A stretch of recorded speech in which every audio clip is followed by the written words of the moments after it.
If you like our video, click the button to subscribe to our channel and get easy access to new content. To see our full suite of ad-free video courses, instruction manuals, and quick reference guides, visit us at www.teachucomp.com. After creating custom form styles in QuickBooks Online, they appear in the list within the Custom Form Styles page. After you create a new custom form style in QuickBooks Online, you can refresh the page to show the new custom form style in the list if needed. To manage the custom form styles in QuickBooks Online, use the commands available within the Action column. The custom form styles list contains a standard form style of the default form type. This means that this form style is the default form style for any sales forms that don't use the modern form template, like the sales receipt, for example.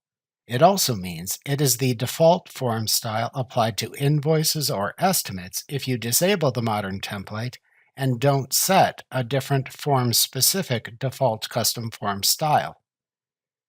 To make a different custom form style the default for its form type in QuickBooks Online, click the drop-down arrow for its Action column, and then select the Make Default command.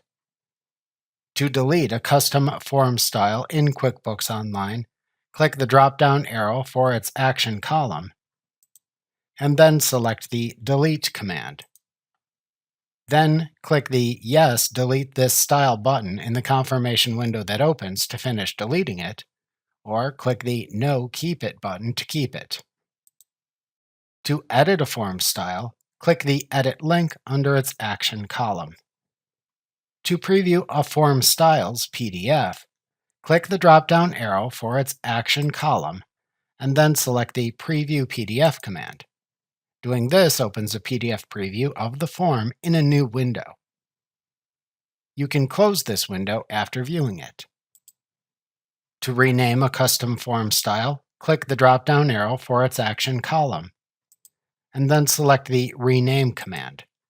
Doing this opens a small window where you can type a new form name into the Rename Your Template field that appears. Then click the OK button to finish renaming it, or click the Cancel button to cancel renaming the form. Remember to click the subscribe button to see more of our videos. See our full suite of courses, instruction manuals, and quick reference guides at www.teachucomp.com.